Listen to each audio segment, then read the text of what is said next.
L'âne qui alla chercher la mer. Très loin d'ici, au creux d'une oasis perdue dans un désert, se cache un village fort surprenant.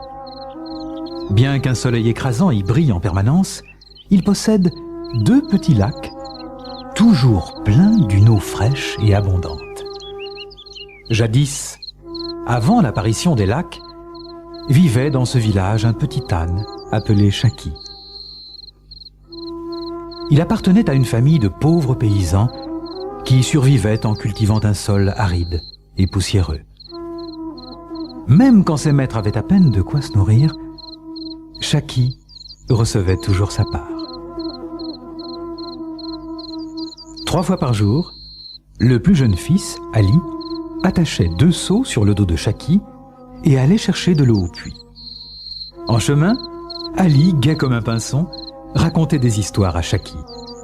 Les autres enfants se moquaient d'eux et criaient « Hé, Ali, tu es encore en train de parler à cet âne? Ne sais-tu donc pas que les ânes sont bêtes ?» Mais Ali se contentait de caresser les oreilles de Shaki en lui murmurant « Ne fais pas attention à eux. » Un jour, Ali ne se rendit que 2 fois au puits avec Shaki.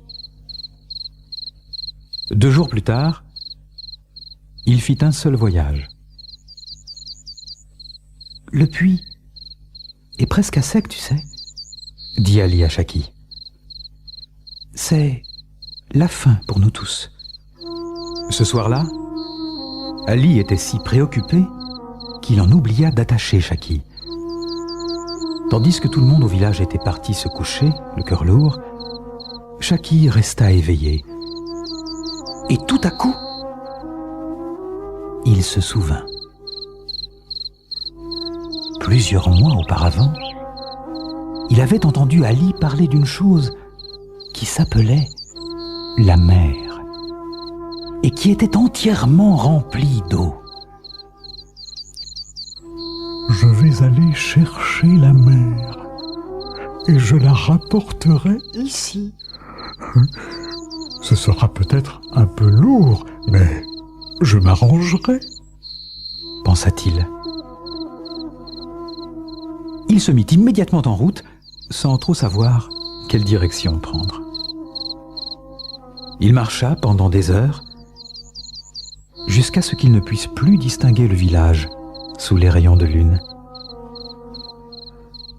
Et je ne suis toujours pas arrivé à la mer, se dit-il, étonné. Il continua, pressant le pas, sans se soucier ni de la chaleur du jour, ni du froid de la nuit, sans boire ni manger. Il était à bout de force, mais il allait toujours, résolu à trouver la mer et à la rapporter. De nombreux jours plus tard, il avançait à grand-peine lorsqu'il vit devant lui un homme gisant sur le sable. Il s'en approcha et frotta son museau contre lui avec douceur.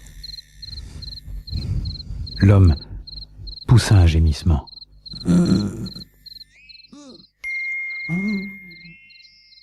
Il était somptueusement vêtu et des bagues d'or brillaient à ses doigts. « Mon ami, implora-t-il, aide-moi à regagner mon palais et tu pourras me demander ce que tu voudras. »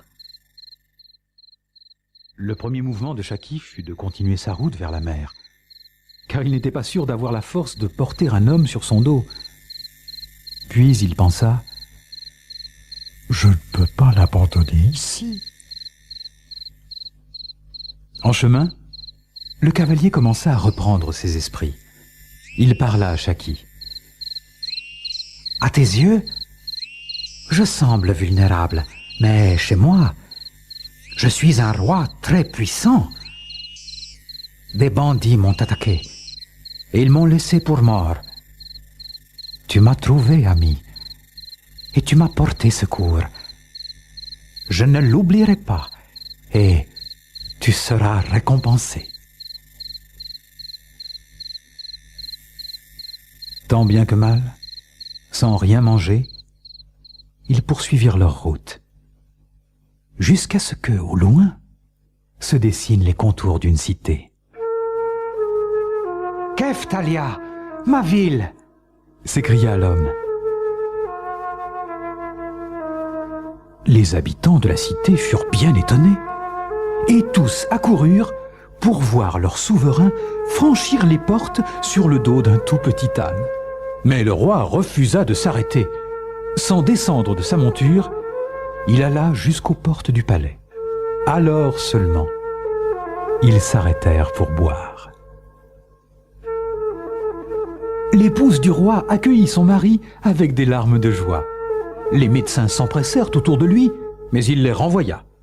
« Conserve à manger et à boire dans mes appartements pour un homme et un âne, et que l'on dresse une deuxième couche auprès de la mienne. » Un murmure d'étonnement parcourut le palais, mais ce soir-là, Shaki eut droit à une couche royale avec des draps de soie. « Bonsoir, mon ami, » lui dit le roi. Le lendemain, Shaki reçut un tapis de sel blanc brodé de l'emblème royal. Puis, le roi le conduisit à un endroit secret, situé à l'arrière du palais. Ils descendirent un escalier de pierre et arrivèrent dans une pièce plongée dans la pénombre. « C'est ici qu'habite mon magicien, Melchior. Melchior sait tout et connaît tout. Il dit que tu cherches la mer pour la rapporter à ton village dans le désert. » Devant eux se tenait un homme, grand et mince, vêtu d'une robe vert foncé. Il se dirigea vers un coin de la pièce et revint quelques instants plus tard, portant 2 seaux très ordinaires. « Chacun de ces seaux contient plus d'eau que la mer la plus vaste, » dit-il. Il se leva et vida le contenu d'un des seaux sur le sol dallé. On entendit un gargouillis et de lui-même, le seau se remplit de nouveau à ras-bord. « Dans ton désert aride, l'eau est aussi précieuse que la vie, » dit le roi. « Tu m'as sauvé la vie. Ces seaux sont à toi. » Shaki s'approcha du roi et frotta son museau contre son nez pour le remercier. Le retour vers le village fut facile. Shaki avait autant d'eau qu'il le voulait pour boire. Mais il se dépêchait, car il savait que chaque minute comptait. Enfin, il aperçut les toits familiers. Mais les arbres étaient noirs et rabougris, et tout semblait mort. Shaki se hâta vers son ancienne maison et se mit à braire de toutes ses forces. Il entendit un cri à l'intérieur, et Ali apparut, les lèvres desséchées. « Shaki, tu as apporté de l'eau ?» Toute la famille but. Puis, à la stupéfaction générale, ils entendirent un gargouillis au fond des seaux et les virent se remplir à nouveau. À dater de ce jour, les villageois eurent toute l'eau dont ils avaient besoin. Si jamais vous passez par là, vous constaterez que les 2 lacs qui entourent le village ne s'assèchent jamais. On dit qu'au fond de chacun d'eux, il y a un seau magique.